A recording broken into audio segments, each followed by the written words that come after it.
Hello everyone, my name is Pati Misra and welcome to the Complete GenAI series with Python and LangChain. आज की video बहुत ज्यादा important है because आज हम डिस्कस करने वाले हैं एक बहुत इंपॉर्टेंट एंड इंटरेस्टिंग टॉपिक को and the topic is agentic rag. So if you remember हमने लास्ट वीडियो में एक कंप्लीट रैग पाइपलाइन बिल्ड की थी जहां पर यूजर यदि कोई भी क्वेश्चन करता है सो हमारा जो सिस्टम है वो based on the provided data और प्रोवाइडेड डॉक्यूमेंट्स यूजर के लिए आंसर जनरेट करके देता है, राइट. बट आज हम डिस्कस करने वाले हैं वो है एजेंटिक रैग सिस्टम से एक स्टेप और आगे. तो हम सबसे पहले ये देखते हैं कि नॉर्मल रैग पाइपलाइन में और एजेंटिक रैग में क्या डिफरेंस है एंड फाइनली फिर हम एक end to end agentic RAG system build करके भी देखेंगे, right. So if you are excited to build it then let's start. So if you remember ये हमारा रैग पाइपलाइन है जहां पर हम डॉक्यूमेंट्स को लोड करते हैं from different data sources. Okay, and loaded data को हम चंक्स में स्प्लिट करते हैं into multiple small parts and उन चंक्स के लिए हम वेक्टर एम्बेडिंग्स जनरेट करके उसे वेक्टर डेटा में स्टोर कर देते हैं. This is my first step. Second step में यूजर जब भी कोई क्वेश्चन करता है यूजर के क्वेश्चन के लिए हम सिमिलरिटी सर्च अप्लाई करते हैं और based on the similarity search vector dB हमें एक डेटा प्रोवाइड करता है और आप बोल सकते हो मोस्ट सिमिलर रिकॉर्ड प्रोवाइड करता है. और मोस्ट सिमिलर रिकॉर्ड को हम as a context data with user question LLM को प्रोवाइड कर देते हैं. तो एलएलएम से कहते हैं कि ये हमारा कॉन्टेक्स्ट डेटा है और ये हमारा क्वेश्चन है, इस कॉन्टेक्स्ट डेटा के बेस पर हमारे क्वेश्चन के लिए आंसर जनरेट करके दो एंड एलएलएम हमें फाइनल एक प्रॉपर आंसर जनरेट करके देता भी है.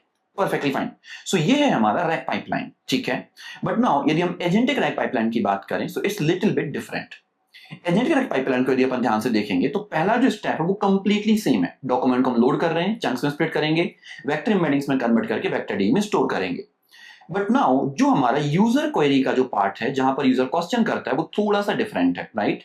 अब यहां पर हम क्या कर रहे हैं, यूजर यदि क्वेश्चन करता है सो आई राइट हियर मल्टी क्वेश्चन. अब मल्टी क्वेश्चन का मतलब क्या है, सपोज फॉर एग्जांपल अपन पहले डिस्कस करते हैं कि जो डॉक्यूमेंट्स हैं हमारे पास, जिन डॉक्यूमेंट्स पे हमने वेक्टर एम्बेडिंग्स जनरेट किया, वेक्टर डी में स्टोर किया हुआ है, वो डॉक्यूमेंट्स हो सकते हैं कि हमारे पास कोर्स का डेटा हो, कोर्स डेटा हमारे पास है, ठीक है, या हो सकता है हमारे पास कंपनी पॉलिसी हो, कंपनी पॉलिसी का डेटा हो, और पॉसिबिलिटी है कि हमारे पास मूवीज का डेटा हो, पॉसिबल. अब इन सभी डेटा को हमने चंक्स में स्प्लिट करके वेक्टर एम्बेडिंग जनरेट करके वेक्टर डी में स्टोर कर दिया. अब यदि हम इसको एक नॉर्मल रैग पाइपलाइन की तरह सोचें तो क्या होगा नॉर्मल रैग पाइपलाइन में, यदि यूजर क्वेश्चन करता है कि I just want to know the fee of the course and please also tell me the latest movie released in my current month. So अभी एक ही क्वेश्चन हमारे पास है. अब नॉर्मल रैग पाइपलाइन क्या करेगा कि जो भी आपका क्वेश्चन होगा उस क्वेश्चन के लिए सिमिलरिटी सर्च अप्लाई करेगा. So we know as a human we know कि जो यूजर क्वेश्चन है उसमें टू पार्ट्स छुपे हुए हैं, या हम दो अलग अलग डेटा के बारे में डिटेल्स पूछ रहे हैं, एक तो कोर्स की फी एंड दूसरा हमारी मूवी की डिटेल. बट वेक्टर डीबी को नहीं मालूम है बात, तो वेक्टर डीबी आपकी क्वेरी को एक सिंगल क्वेरी की तरह ट्रीट करेगा और उसी क्वेरी के बेस पर जो मोस्ट सिमिलर चंक्स होंगे वो हमें फैच करके देगा. अब यहाँ पॉसिबिलिटी है कि हो सकता है सिर्फ कोर्स का डेटा ही प्रोवाइड करे, मूवी का डेटा प्रोवाइड ना करे, या हो सकता है मूवी का डेटा प्रोवाइड करे, कोर्स का डेटा प्रोवाइड ना करे, राइट. पॉसिबिलिटीज भी है. अब इस पॉसिबिलिटी में हमारा जो एक्चुअल डेटा है, एक्चुअल जो कॉन्टेक्स्ट है, उसके लॉस होने के चांसेस बहुत ज्यादा बढ़ जाते हैं एंड दैट्स व्हाई यहां पर काम आता है हमारा एजेंटिक रैग. अब एजेंटिक रैग क्या करेगा, एक हमारे पास एआई एजेंट है, वो सबसे पहले हमारे क्वेश्चन को समझेगा कि हमारे क्वेश्चन में कितने पार्ट है, हम कितने पीसेस में क्वेश्चन को पूछ रहे हैं, राइट. एंड एजेंट हमारा उन पर्टिकुलर क्वेश्चन के लिए अलग अलग मल्टी क्वेश्चंस में स्प्लिट कर देगा, like question 1, question 2 and question 3. Now अभी एजेंट क्या करेगा, हमारे क्वेश्चन के लिए हर एक क्वेश्चन के लिए अलग अलग बार अपने टूल को या रिट्राइवर फंक्शन को कॉल करेगा जो हमें डेटा को रिट्राइव करके देगा. सो सपोज फॉर एग्जांपल हमने दो क्वेश्चन पूछे थे एक ही क्वेश्चन के अंदर, कोर्स डिटेल, तो पहला जो क्वेश्चन होगा वो होगा कोर्स के बारे में, तो जो टूल होगा वो कोर्स के रिलेटेड ही मोस्ट सिमिलर रिकॉर्ड को फैच करके लेके आएगा from my vector dB and उसे अपने पास स्टोर करके रखेगा. एंड फाइनली जो हमारा सेकंड क्वेश्चन होगा, सेकंड क्वेश्चन के लिए भी हम मोस्ट सिमिलर रिकॉर्ड फैच करेंगे related to movie data. And again जब हमारे पास सारे पीसेस ऑफ द क्वेश्चन का डेटा गैदर हो जाएगा और आप बोल सकते हो कलेक्ट हो जाएगा एज अ कॉन्टेक्स्ट, तो हम कंप्लीट कॉन्टेक्स्ट को अपने एलएलएम को प्रोवाइड कर देंगे. एंड नाउ जो एलएलएम है वो हमारे अलग अलग पीसेस ऑफ द क्वेश्चन के लिए एक फाइनल आंसर जनरेट करके देगा, right. And this is my agentic rag, और आप बोल सकते हो कंप्लीट एजेंटिक रैग पाइपलाइन. अब इसमें बहुत बड़ा प्रॉफिट है कि हम यदि मल्टीपल पीसेस में क्वेश्चन करते हैं तब भी हमारा जो सिस्टम है, तब भी हमारी जो एप्लीकेशन है वो हमें करेक्ट या एक्यूरेट आंसर जनरेट करके देगा. राइट। एंड दैट्स व्हाई आज की डेट में जितनी भी कंपनीज हैं वो नॉर्मल रैक पाइपलाइंस यूज नहीं करती हैं, वो यूज करती हैं एजेंटिक रैक पाइपलाइन, जहां पर एजेंट के पास फ्री या ओपन परमिशन है to fetch the data from different different DBs, right. And even इसका एक यूज केस और हो सकता है जो मैं आपके साथ डिस्कस करता हूं। एक सेकेंड यूज केस की पॉसिबिलिटी ये है कि हो सकता है आपके पास एक वेक्टर डीबी है जिसमें सिर्फ और सिर्फ कंपनी के बारे में डिटेल है, और एक दूसरा वेक्टर डीबी है जिसमें हो सकता है कि आपके पास different data, may be movies की डिटेल है या मे बी सिटीज की डिटेल है, राइट। सो अभी हमारा जो एजेंट है वो सिंगल वेक्टर डीबी से डेटा को फैच करने की जगह अलग अलग वेक्टर डीबी से भी डेटा को फैच करके लेके आ सकता है और फाइनल आंसर जनरेट करके दे सकता है। So these are the most and even lot of profitable thing we have in agentic RAG. So I hope आपके लिए इतना समझ में आया होगा कि agentic RAG और normal RAG system में क्या difference है, and if you are excited to build it from scratch, then let's start. Okay. तो अपने VS Code में चलते हैं, एंड यहाँ पर मैंने एक न्यू फाइल क्रिएट की हुई है ragAI-agent.ip/nb फाइल, ठीक है। तो हम एक नोटबुक क्रिएट कर रहे हैं अभी। ओके, नाउ सबसे पहले हम क्या इंपोर्ट करेंगे, हमारे .env को import load.env and load.env को हम कॉल भी कर देते हैं। Done. Okay, now let's import all the required libraries और रिक्वायर्ड पैकेजेस। तो हमें सबसे पहले डॉक्यूमेंट को लोड करना है, सो विल सिंपली से from LangChain community dot document loaders import किसे लोड करना है मुझे, PyPDF डॉक्यूमेंट, PyPDF लोडर के लिए। ओके, नेक्स्ट हम जो भी डॉक्यूमेंट्स लोड करेंगे उसके लिए हमें स्प्लिट करना है इनटू मल्टीपल चंक्स, जो हम ऑलरेडी कर चुके हैं। तो हम यूज करेंगे LangChain text splitter import recursive character text splitter, right? Okay, perfectly fine.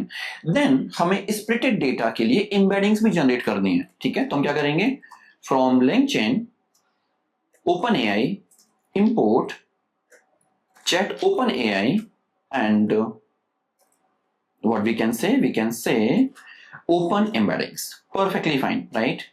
Finally after that we need vector store, जहां पर हम अपनी एम्बेडिंग्स को स्टोर भी करेंगे, ठीक है। सो हमने लास्ट वीडियो में इफ यू रिमेंबर क्रोमाडीबी यूज किया था, अभी हम यूज करने वाले इन मेमोरी वेक्टर स्टोर। तो कैसे यूज करेंगे हम इसको, from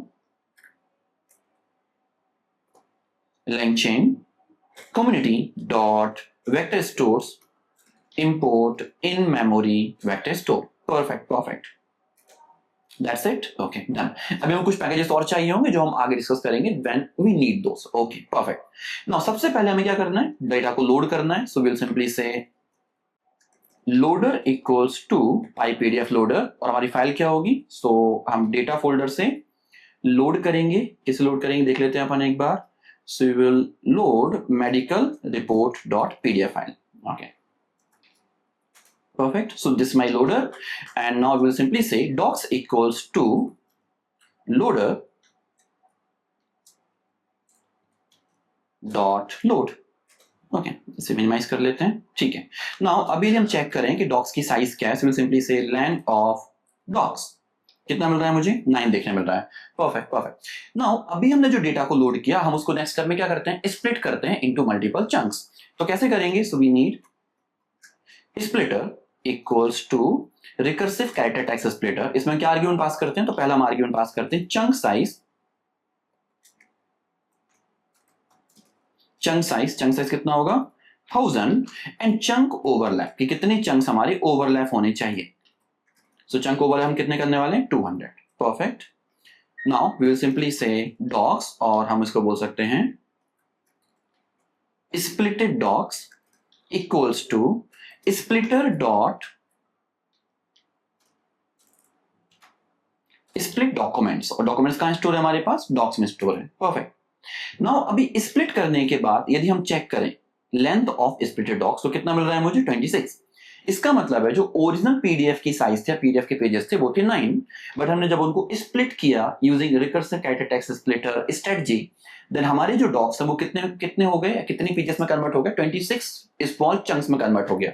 okay, so my 2 steps complete हो गए, loading the data and splitting into you can से मल्टीपल चंक्स। नेक्स्ट जो स्टेप है वो है इन चंक्स को वेक्टर एम्बेडिंग्स में कन्वर्ट करके वेक्टर डी में स्टोर करना। ओके, सो हम क्या करेंगे, सबसे पहले एक एम्बेडिंग्स का ऑब्जेक्ट बनाएंगे, embeddings equals to OpenAI embeddings, और क्या पास कर देंगे हम यहाँ पे, मॉडल इक्वल्स टू, मॉडल कौन सा पास करेंगे देखते हैं अपन एक बार, हमने लास्ट वीडियो में कौन सा यूज किया था, टेक्स्ट एम्बेडिंग 3 लार्ज, अपन सेम यहाँ पे यूज कर लेते हैं, ठीक है। और we can use small as well, there is no big deal, small. Done. Now small और लार्ज में क्या डिफरेंस है? जस्ट आउटपुट साइज का, और आप बोल सकते हो डायमेंशन का डिफरेंस है ऑफ योर वेक्टर्स, जो हमने अर्लियर डिस्कस किया हुआ है, ठीक है। Okay, now after embeddings we need vector DB और you can say vector store. तो कैसे यूज क्रिएट करेंगे अपन? We see vector store equals to in memory vector store dot from documents, और हम क्या आर्गुमेंट पास करेंगे? दो आर्गुमेंट पास करेंगे। फर्स्ट इज डॉक्यूमेंट्स, तो डॉक्यूमेंट कहां स्टोर किया हमने? स्प्लिटेड डॉक्स में। ओके, नेक्स्ट क्या पास करना हमारे लिए? Embedding model. कौन सा एम्बेडिंग मॉडल हम यूज करने वाले हैं? So we are going to use embeddings. Perfect, so now we have this vector store ready. अब यदि हम कोई भी क्वेश्चन अपने वेक्टर स्टोर से करते हैं तो जो वेक्टर स्टोर है हमें मोस्ट सिमिलर रिकॉर्ड फैच करके देगा भी। देखते हैं कैसे। तो यदि हमने मान लो कहा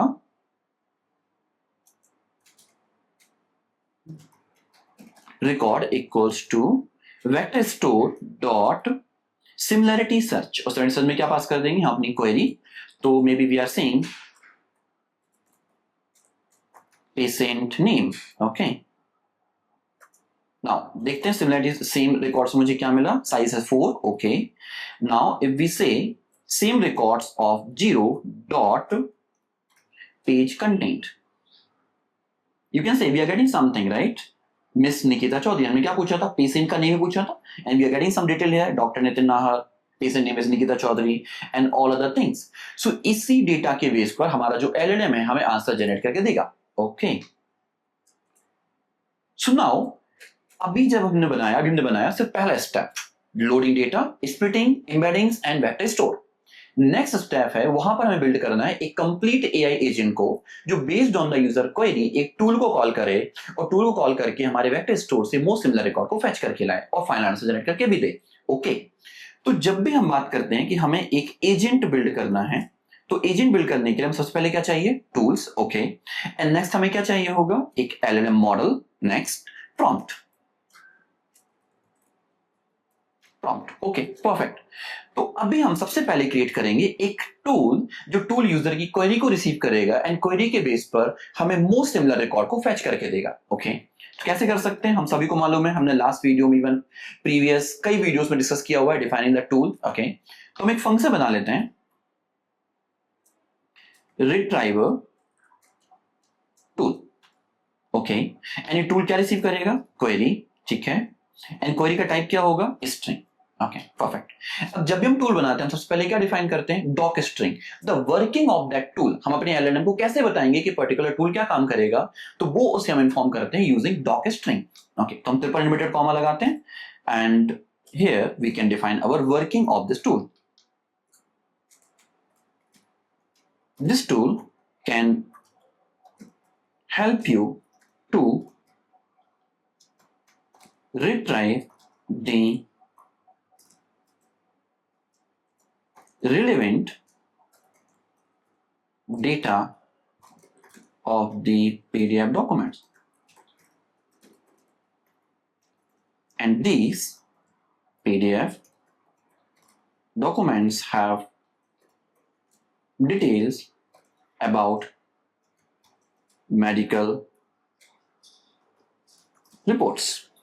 Perfect. हम इस prompt को और better कर सकते हैं, but just for time being we are just using the same prompt. Okay. Now this is my doc string. अब query के लिए हमें most similar record fetch करने हैं from the vector store. तो क्या करेंगे अपन यहाँ पे एक वेरिएबल बनाते हैं docs equals to, and vector store से क्या कहेंगे हम यहाँ पे? similarity search. Similarity search किस पे लगानी है मुझे? query पे. So we will simply pass query equals to query, and we are passing k equals to 4.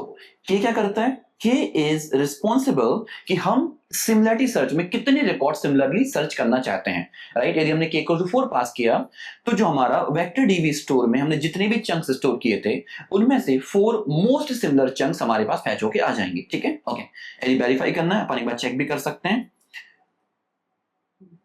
Print of len of docs. Perfect. So हमारा फंक्शन रेडी है। अभी मैंने टूल नहीं बनाया, अभी मैंने सिर्फ फंक्शन क्रिएट करके देखा है, ठीक है। ओके, हम इस फंक्शन को कॉल करते हैं रिट्राइवर टूल, एंड फंक्शन में क्या पास कर देते हैं? Patient name. क्या साइज मुझे देखने मिल रही है? 4, क्योंकि वेक्टर स्टोर ने हमारी क्वेरी के लिए मोस्ट 4 सिमिलर रिकॉर्ड्स फैच करके दिए होंगे, ठीक है। ना जो भी डेटा हमारे पास मिल रहा है, यदि हम उसको प्रिंट करके भी देखें, so will simply say docs of 0 dot page content, तो हर डॉक्यूमेंट का डेटा किसके अंदर होगा, पेज कंटेंट नेम के एक आर्ग्यूमेंट के अंदर होगा। ओके ठीक है, रन करके देखते हैं एक बार इसको भी। यू कैन सी मुझे 4 रिकॉर्ड्स मिल रहे हैं and report status female 27 years, बहुत सारी डिटेल मिल रही है। साथ में हमें यहाँ पे पेशेंट का नेम भी देखने मिल रहा है कि कौन डॉक्टर है, कौन पेशेंट है, and all other things we are getting here in my first chunk. ऐसे 4 सिमिलर डिफरेंट चंक्स होंगे इसके अंदर, ठीक है। तो अब भी हमारा टारगेट है इन सारे चंक्स के बेस पर एक कॉन्टेक्स्ट डेटा प्रोवाइड करना, एक कॉन्टेक्स्ट डेटा क्रिएट करना, ताकि उस कॉन्टेक्स्ट के बेस पर हमारा एलएलएम हमें आंसर जनरेट करके दे पाए। Okay perfect. नाउ कैसे कर सकते हैं हम ये, so will define one variable, अपन एक वेरिएबल डिफाइन करते हैं कॉन्टेक्स्ट इक्वल्स टू एक ब्लैंक स्ट्रिंग, ठीक है। तो we simply say for dog in dogs, हम डॉग्स के ऊपर इटरेशन लगा सकते हैं, ठीक है, यस डॉग्स, ठीक है। Now what we will do here, जैसे हम डॉग्स को इटरेट करेंगे हमें एक एक डॉक्यूमेंट मिलेगा एंड उस हर एक डॉक्यूमेंट से हम पेज कंटेंट को निकाल के कॉन्टेक्स्ट में ऐड कर सकते हैं। तो क्या कहेंगे हम यहाँ पे, context equals to doc dot page content plus forward slash N, ताकि हमें हर एक सेपरेट चंक में कुछ स्पेस क्रिएट हो, कुछ डिफरेंस क्रिएट हो। ओके एंड जैसे हमारे रेडी हो जाता है हम यहां से रिटर्न कर देंगे, क्या रिटर्न करेंगे, कॉन्टेक्स्ट को, that's it. And this is my complete tool function, जो function based on the user query हमें रिलेवेंट और मोस्ट रिलेवेंट कॉन्टेक्स्ट को रिटर्न करके देगा, फैच करके देगा, ठीक है, परफेक्ट। नाउ अभी जब इसको रन करें एक बार, ठीक है, and now again patient run करते हैं। सो यू कैन सी कि हमें पेशेंट नेम के बेस पर हमारे लिए एक प्रॉपर स्पेसिफिक चंक देखने यहाँ पे मिल पा रहा है। Done. Now next target is कि जो फंक्शन है ये एक टूल की तरह ट्रीट होना चाहिए, ना कि नॉर्मल फंक्शन की तरह। तो हमने ऑलरेडी डिस्कस किया है कि यदि मुझे किसी भी फंक्शन को टूल में कन्वर्ट करना है, देन LangChain हमें एक टूल डेकोरेटर प्रोवाइड करता है। कैसे मिलेगा मुझे, तो हम टॉप पे चलते हैं और टूल डेकोरेटर को इंपोर्ट कर लेते हैं। So from LangChain dot tools import tool, perfect. And after creating a tool हमें क्या चाहिए होगा, एलएलएम भी चाहिए होगा। तो हम कौन सा एलएलएम यूज करने वाले हैं, ओपन एआई से चैट ओपन एआई इंपोर्ट करने वाले हैं, परफेक्ट परफेक्ट। नाउ फंक्शन के ऊपर हम क्या लगा देंगे, डेकोरेटर टूल, परफेक्ट। सो जो फंक्शन था वो किस में कन्वर्ट हो चुका है, हमारा एक LangChain के टूल में कन्वर्ट हो चुका है, जिस टूल को हम अपने एजेंट को प्रोवाइड भी कर सकते हैं। Okay simple. नाउ अभी यदि आप इस कोड को रन करोगे तो आपका रन नहीं होगा या आपको एरर देखने मिलेगा। स्ट्रक्चर्ड टूल है जिसे हम कॉल नहीं कर सकते, लेकिन हम यहां पे कॉल कर सकते हैं किसे, इन्वोक को, क्योंकि टूल को हम कैसे कॉल करते हैं, using invoke method. Okay can see this, same data we are getting और same answer we are getting from here, perfectly fine. Now sorry for that. Okay so हमारे पास टूल भी है, अब हमें क्या बनाना है, एलएलएम का एक ऑब्जेक्ट। तो बना लेते हैं जल्दी से, LLM equals to chat open AI LLM, उसमें क्या पास कर देंगे, मॉडल कौन से यूज करने वाले हैं, GPT-5, perfect. So now we have AI agent, we have tool, we have LLM। Next we want prompt, और जिसको हम बोलते हैं सिस्टम प्रॉम्प्ट। सिस्टम प्रॉम्प्ट क्या होगा, तो हम इसको भी ट्रिपल स्ट्रिंग में लिखते हैं, ठीक है। And here we have something like this, you are a helpful assistant that answer questions using retrieved context, always use retriever tool जो हमने बनाया हुआ है, ठीक है, tool for questions requiring external knowledge, right, perfectly fine. So now we have everything, we have tool, we have LLM, we have system prompt। अब क्या बनाना हमारे लिए, एजेंट। और एजेंट कैसे बिल्ड करेंगे, तो एजेंट बिल्ड करने के लिए हम एक फंक्शन इंपोर्ट करते हैं from my LangChain that is create agent. तो उसको भी अपन कर लेते हैं, टॉप पे चलते हैं एंड क्या कहेंगे हम यहाँ पे, from LangChain dot agents import create agent, that's it। हम अगेन सबसे बॉटम में चलते हैं and let's create agent equals to create agent, and इसमें हम क्या पास करेंगे, सबसे पहले मॉडल, और मॉडल क्या है हमारे पास, LLM। ओके नेक्स्ट क्या पास करने वाले, टूल्स, और टूल्स में क्या पास करेंगे, हमारे पास कौन सा टूल है, हमारे पास है रिट्राइवर टूल, तो पास कर देंगे हम इसमें retriever tool, perfect. And finally we have system prompt, and system prompt will be my system prompt. क्या प्रॉब्लम है, कॉमन ही लगाया हमने, ठीक है, लगा लेते हैं, दैट्स इट। सो हमारा जो है एक कंप्लीट एजेंट बन के रेडी हो चुका है, ठीक है। Now let's ask some question. So maybe हमने कहा query equals to what is the name of patient, and what is the name of doctors. ठीक है, डन. नाउ इस क्वेरी के लिए हमें आंसर जनरेट करना है फ्रॉम माय एजेंट. क्या करेंगे हम यहाँ पे? Response equals to agent dot invoke, और वो क्या पास करते हैं हम लोग एजेंट में? मैसेजेस. और मैसेजेस की के लिए वैल्यू क्या होगी? एक लिस्ट ऑफ डिक्शनरी. और डिक्शनरी की का नाम क्या होगा? पहली की क्या होती है हमारे पास? हम सभी को मालूम है, रोल. और रोल क्या पास करेंगे हम यहाँ पर? User. Okay, perfect. And next क्या पास करना है? कंटेंट. तो कंटेंट क्या हो जाएगा? यूजर की query. That's it. Let's run this and let's see कि हमें फाइनल क्या आंसर देखने मिलता है for the user question. Wait for some time because it's going to take a little bit time. And okay, जब तक execute होता है हम रिस्पॉन्स से एक्चुअल डेटा को फैच भी कर लेते हैं. ठीक है, so we can say result equals to response of messages, right. And message कहां से मिलेगा? -1 last data and we will have content. Okay, let's print the result. Can you see this? We are getting patient name, Miss Nikita Chaudhary, and doctors, we are getting 3 different doctors which are referred inside my PDF document. Perfect. Now, अभी एक और चीज अपन verify करके देखते हैं कि for this question क्या हमारे एजेंट ने हमारे टूल को सिंगल टाइम कॉल किया या मल्टीपल टाइम कॉल किया, राइट. तो क्या करते हैं अपन? टूल के अंदर चलते हैं and will say print, you से टूल called and किस क्वेरी के लिए कॉल किया? so you simply pass query. Perfect. so we can see कि क्या हमारे एलएन में हमारे एजेंट ने यूजर क्वेरीज को मल्टीपल क्वेश्चंस में स्प्लिट करके हमारे टूल को कॉल किया है या सिमिलर क्वेरी के लिए एक ही बार कॉल किया है? एक ही बार कॉल किया है then there is no sense of using the agentic RAG as compared to my RAG pipeline, right? Okay, now code को एग्जीक्यूट करते हैं पहले, then everything is same, everything will go fine. Agent को recreate करते हैं and again अपने agent को invoke करते हैं. Let's see, we have 2 questions, patient name and doctors. Can see this? Tool called patient name and doctor name. Better answer नहीं मिला, then again it called 2 times tool called for doctor name and tool called for patient name, right. So agent क्या कर रहा है? आपकी user query के base पर questions के लिए री स्प्लिट करके वेरीफाई करके हमें फाइनल आंसर जनरेट करके दे रहा है, राइट. अब यदि हम रिजल्ट को एक्सट्रैक्ट करें, we have then print result, you can see we're getting patient name and doctor's name. Perfectly fine. So this is your agentic RAG. तो यदि आप इसको ध्यान समझ पा रहे होंगे तो जब टूल को पहली बार कॉल किया होगा patient name and doctor name के लिए, तो जो रिट्राइव इंफॉर्मेशन होगी वो उतनी बेटर नहीं होगी जितनी बेटर सेपरेट क्वेरीज में होगी, राइट. एंड एजेंट क्या करते हैं? जब तक मोस्ट एक्यूरेट और मोस्ट वैलिड आंसर नहीं देखने के लिए मिलता है तब तक वो हमारे टूल को कॉल करते रहते हैं again and again, right. And this whole process called agentic RAG, right. So I hope आपके लिए क्लियर हुआ होगा कि कैसे नॉर्मल रैक सिस्टम्स में और एजेंटिक रैक सिस्टम्स में क्या डिफरेंस है और हमें एजेंटिक रैक सिस्टम कैसे बिल्ड कर सकते हैं from basic to advance, right.